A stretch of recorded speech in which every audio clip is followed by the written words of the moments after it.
going to sell our national health service out to the United States. This is an absolute invention. It is completely untrue. With the UK election in full swing, there are warnings of an American invasion of the British healthcare system, the NHS. The Labour Party of Shadow Trade Secretary Barry Gardiner and leader Jeremy Corbyn says America wants to use a long-promised post-Brexit trade deal to force the NHS to pay more for the U.S. drugs it already buys, costing the NHS more to the benefit of American pharmaceutical companies.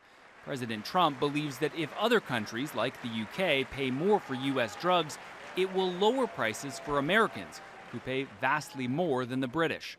This is wrong, this is unfair, and together we will stop it. I am asking Congress to pass legislation that finally takes on the problem of global freeloading. In Washington, Congress has already proposed the Fixing Global Freeloading Act, but the president himself has made conflicting statements about whether he would insist the NHS is part of a future trade pact. We can quadruple our trade with UK, and we can, I think, really do a big job. Always remembering that the NHS is not for sale. Drug pricing experts like Professor Martin McKee take issue with the president's logic. If other countries pay more for drugs, will Americans pay less? No, I don't think they will. The objective of any company is to maximize its profits, and it's not at all clear to me why, if it can make more money in another market, it should cut its prices in its home market.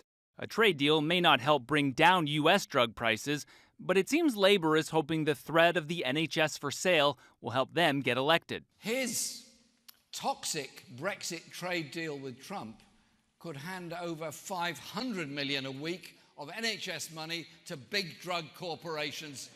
But that scenario is also a highly unlikely one.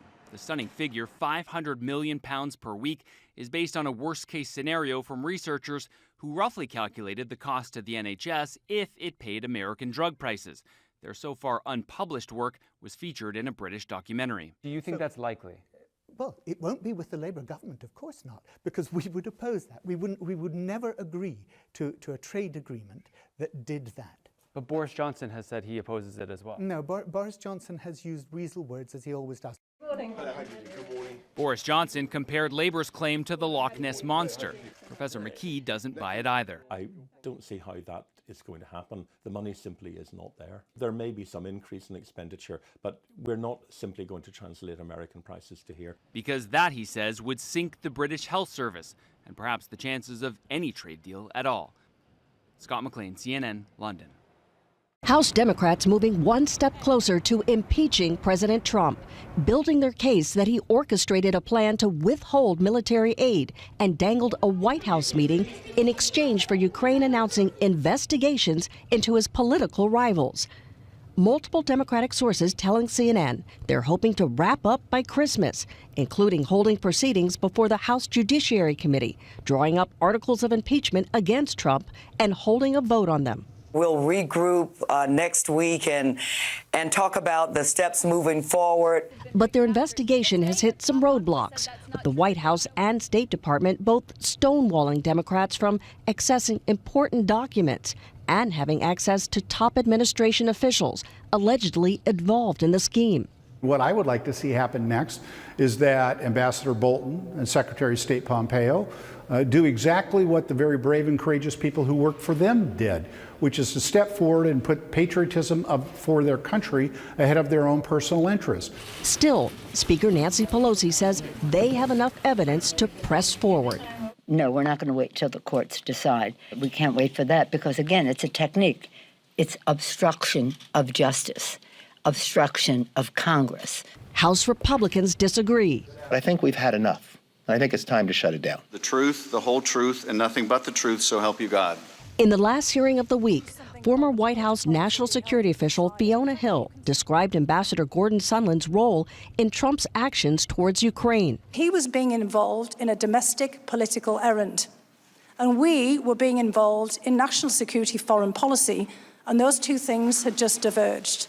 The White House's former top Russia advisor also dismantling Trump's debunked conspiracy theory that it was Ukraine, not Russia, that interfered in the 2016 elections. I refuse to be part of an effort to legitimize an alternate narrative. These fictions are harmful even if they're deployed for purely domestic political purposes. David Holmes, an aide at the U.S. Embassy in Ukraine, detailing the phone conversation he overheard between Sondland and President Trump, just one day after the president's now famous call with Ukraine's leader. The president's voice was loud and recognizable. I then heard President Trump ask, so he's going to do the investigation. Ambassador Sondland replied that he's going to do it. Holmes quoting Sondland as saying the president did not care about Ukraine. Instead, he only cared about big stuff that benefits the president, like the Biden investigation that Mr. Giuliani was pushing. The White House is now preparing for the inevitable. It was yesterday that Senate Republicans, several of them, met with a top White House attorney to map out their defense strategy for the Senate trial, which is likely to happen as early as next month, John. Yeah, January seems to be the time frame of that if the House votes on impeachment before Christmas. It's all playing out before us. It's history, Suzanne. Thank you very much. Well, President Trump has ignored advice from his defense secretary, other Pentagon officials, and absolved 3 U.S. service members accused of war crimes. The president pardoned Army Major Matthew Goldstein, who was charged with the murder of an Afghan bomb maker. And earlier, he spoke about getting that call from the president. You joke about stuff like that, but it's very interesting to, get a call and say, stand by for the president, and on he comes. It was an incredible honor, and again, just struck by the words and listening and the compassion. The compassion. And such warmth and understanding for what not only Matt has been through, but our family, our children, everyone around us. Defense Secretary Mark Esper and other senior military leaders had told the president that a presidential pardon could potentially damage the integrity of the military judicial system. Tonight, confusion and concern about a mysterious explosion and a missile test gone wrong that some now fear could be the worst Russian nuclear disaster since Chernobyl. Moscow acknowledges a blast took place at a naval range last week, but won't say whether it was nuclear. Instead, they're saying liquid fuel caught fire during trials in the Arctic North, leading to the blast. Local authorities initially said they recorded a short-term spike in radiation levels, but their statement was later deleted. And the Defense Ministry claims no dangerous substances were released after the explosion.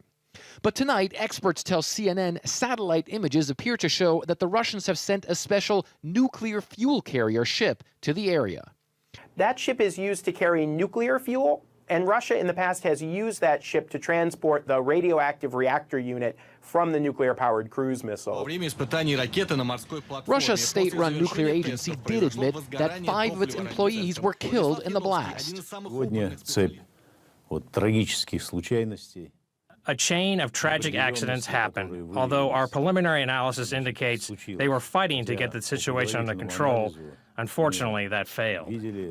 Last year, Vladimir Putin revealed Russia is testing nuclear-powered cruise missiles to counter NATO's missile defense system. Now that the missile launch and ground tests were successful, we can begin developing a completely new type of weapon, a strategic nuclear weapons system with a nuclear-powered missile. If this was nuclear, it would not be the first time Moscow muddled its messaging after a potential nuclear mishap. In 1986, the Soviet Union didn't acknowledge the Chernobyl disaster until Western nations detected heightened radiation levels in Europe. You will need to move quickly and you will need to move carefully. Thousands of people died in the aftermath of that meltdown, which is now the subject of the HBO series Chernobyl. And in 2000, Moscow kept its own public in the dark about the sinking of the Kursk nuclear submarine, killing all 118 sailors on board, leading to harsh criticism of then new Russian President Vladimir Putin. Tonight, more questions than answers remain, as Vladimir Putin's office still has not commented at all on the explosion, leaving Russians and the world guessing how dangerous the aftermath might be.